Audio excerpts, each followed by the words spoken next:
Vamos continuar a nossa segunda aula falando sobre as ferramentas de desenvolvimento da plataforma Android.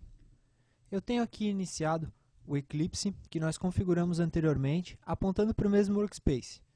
Da primeira vez que nós acessamos o Eclipse, nós temos aqui disponível uma tela de boas-vindas, com algumas informações sobre o Eclipse, algumas informações sobre novas funcionalidades. Nós podemos fechar essa tela e começar a acompanhar as ferramentas que nós instalamos. Primeiramente, nós temos o SDK Manager, ferramenta que nós já acessamos anteriormente. Através dela nós instalamos os componentes do Android e nós instalamos diversas versões do sistema e mantemos essas versões atualizadas. Uma outra ferramenta bastante utilizada é o Virtual Device Manager, o gerenciador de dispositivos virtuais. Um dispositivo virtual é um emulador através do qual nós podemos efetuar testes no nosso aplicativo. Nós podemos testá-lo sem a necessidade de executá-lo em um aparelho físico. Nós podemos executá-lo no computador em um ambiente de teste. Aqui eu tenho um dispositivo virtual, você provavelmente terá uma lista vazia. Eu vou criar um novo dispositivo através do botão New. E aqui nós temos uma tela bastante simples com informações a respeito do dispositivo. Eu vou definir um nome para ele. Você pode definir o nome que achar mais interessante. Eu vou colocar a versão e o nome default, já que esse vai ser o nosso emulador padrão. Em seguida nós temos aqui o target, o alvo, que se refere a qual versão do Android nós estamos emulando, qual versão do Android nós estamos testando. Basta selecionar Android 2.3.3. Em seguida nós temos a opção CPU. Essa opção está desabilitada, ela só fica habilitada a partir da versão 4. A partir dessa versão nós podemos selecionar se vamos emular CPUs ARM ou em outro formato. O padrão é utilizar o ARM. Em seguida nós temos a opção de SD card, simular um dispositivo de armazenamento. Eu costumo colocar valores baixos para tornar o emulador mais rápido. Nós podemos também informar um arquivo, caso você queira emular a partir de um arquivo que já tem aí em seu computador. Vou deixar a opção para criar um novo emulador. Logo abaixo nós temos opções a respeito do formato do dispositivo. Nós podemos utilizar um dos formatos pré-definidos ou informar um formato, uma resolução específica. Eu vou utilizar o formato pré-definido WVGA 800, que simula uma tela de 480 por 800 pixels, uma tela bastante comum entre os aparelhos Android. Em seguida nós temos diversas opções de hardware. Nós temos aqui, por exemplo, a densidade do LCD, que diz respeito a quantos pixels por polegada nós estamos simulando. Nós temos informações sobre a memória do dispositivo. E nós podemos adicionar outras características de hardware. Por exemplo, o suporte a acelerômetro. Através da opção novo, nós adicionamos aqui o suporte ao acelerômetro. Podemos informar sim ou não para essa característica. Vou adicionar aqui outra característica, por exemplo, suporte a GPS. Vou informar que esse dispositivo oferece suporte a GPS, adicionando essa variável e com valor sim. Em seguida basta dar o Create para que o dispositivo virtual seja adicionado à lista de dispositivos. Você pode iniciar o dispositivo virtual através da opção Start. Vou iniciar aqui. Essa tela nos dá opções para aplicar uma escala, ou seja, reduzir ou aumentar o tamanho da tela de acordo com o que ficar mais fácil para a visualização no seu computador, ou limpar os dados do dispositivo. Cada vez que você executa um dispositivo, ele vai mantendo as informações que você tinha lá. Por exemplo, se você roda uma aplicação de teste a partir do Eclipse, essa aplicação fica no dispositivo virtual. Você pode então utilizar a opção Wipe para limpar as aplicações que estão instaladas lá naquele emulador. Vou utilizar a opção Launch e o emulador será iniciado em uma nova janela. O emulador do Android é conhecido por ser um pouco pesado, não rodar muito bem em alguns computadores. Da primeira vez que você executar o emulador, ele pode demorar alguns minutos para ser carregado. Isso é normal, nas próximas execuções ele será mais rápido. Eu já tenho aqui um emulador em execução, está simulando aqui também a versão 2.3.3. Nós podemos ver que ele se assemelha bastante a um dispositivo Android. Nós temos inclusive opções de descagem, que pode simular a discagem para um determinado telefone, nós temos botões, home, nós temos a lista de aplicativos. Logo nós vamos rodar aplicativos em modo de debug e vamos conhecer melhor o emulador. Retornando ao Eclipse, nós tivemos aqui alguns avisos no momento de executar o emulador. Isso acontece de acordo com o seu sistema operacional, com a versão do seu sistema operacional, com a versão do seu Java JDK, pode acontecer alguns avisos. Caso o emulador inicie, como este aqui está iniciando, não há problema, você pode ignorar os avisos.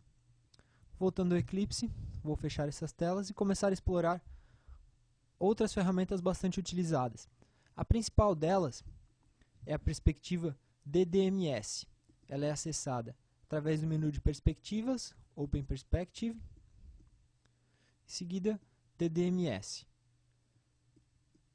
DDMS contém diversas ferramentas que nós utilizamos para desenvolvimento. Aqui na esquerda nós temos os dispositivos virtuais, os dispositivos que nós estamos testando, sejam eles virtuais ou físicos. Os dispositivos virtuais normalmente são marcados com emulator. Os dispositivos físicos têm aqui o identificador do dispositivo listado. Selecionando um dispositivo, nós temos os diversos processos que estão em execução. Vou selecionar aqui, por exemplo, o processo de e-mail. Selecionando esse processo, nós podemos habilitar a opção de debug, ou seja, fazer uma execução passo a passo, caso você tenha o código-fonte daquele determinado processo. Nós podemos atualizar a memória, por exemplo, eu vou selecionar a opção de atualizar a memória. Em seguida, eu posso acompanhar aqui, através da aba de memória, como está a execução naquele determinado dispositivo. Utilizando a opção que chama o Garbage Collector, que chama o gerenciador de memória, nós temos aqui atualizado quanto de memória aquele determinado processo está utilizando. Eu vou desmarcar aqui. Em seguida, nós temos a opção de dump. Nós podemos gerar um dump daquele processo para verificar se tudo está executando corretamente. Nós podemos chamar o gerenciador de memória, simplesmente para liberar alguma memória, verificar qual é o comportamento do aplicativo. Nós podemos atualizar as threads, ou seja, nós podemos ver quais threads estão rodando dentro daquele determinado processo. Caso seja o seu aplicativo, você pode querer conferir se está tudo ok com as threads, se elas estão executando conforme solicitado. Vou desmarcar aqui a opção.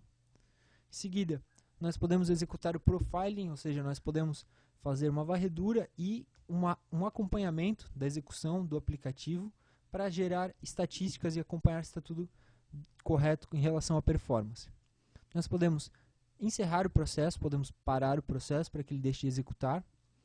E por fim, nós podemos utilizar uma opção do emulador de captura de tela. Nós podemos capturar a tela que está no emulador em determinado momento. Com essa tela nós podemos, por exemplo, salvá-la e utilizá-la como uma demonstração do nosso aplicativo. Vou cancelar aqui e vou retornar. Algumas dessas abas aqui nós já vimos, a aba de thread, que ela é habilitada no momento que nós utilizamos a opção de atualizar threads, a aba heap, que trata da memória. Nós temos aqui o acompanhamento de alocação de memória e de objetos. Em seguida nós temos estatísticas de rede. Caso o seu aplicativo faça bastante comunicação com a rede, você pode acompanhar essa estatística aqui. Em seguida nós temos o File Explorer, o gerenciador de arquivos do dispositivo. Através dele, nós podemos navegar pelos diversos diretórios do sistema de arquivos do dispositivo.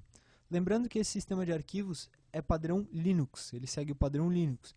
Portanto, para acessar o SD card, por exemplo, nós temos que acessar o diretório de mídia montada, em seguida o diretório SD card, que nós teríamos os arquivos do SD card listados. Caso você queira copiar um arquivo do dispositivo para o seu computador, você pode utilizar a opção Pull, que irá salvar um arquivo no seu computador. Caso você queira fazer o processo contrário, salvar um arquivo do seu computador no dispositivo, você pode utilizar a opção de Push, que irá enviar um arquivo para o dispositivo. Caso você queira remover um arquivo, você pode selecionar o arquivo e utilizar a opção de Delete. Essa opção nem sempre fica habilitada, alguns arquivos do sistema principalmente são bloqueados, mas arquivos do SD card normalmente têm permissão para remoção. A última aba dessa linha é uma aba bastante importante, bastante utilizada. É a aba de controle do emulador. A maioria das opções fica disponível apenas quando você está selecionando um emulador.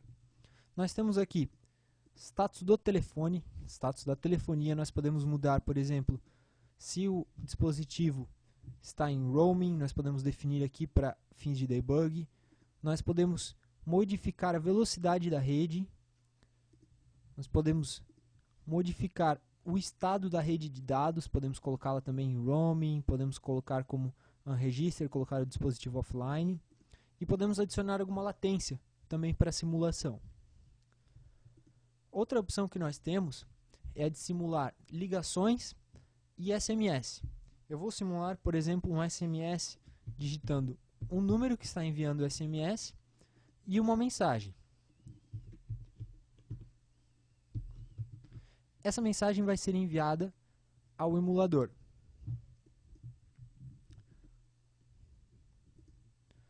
Como nós podemos ver, a mensagem chegou ao determinado emulador no ambiente de teste.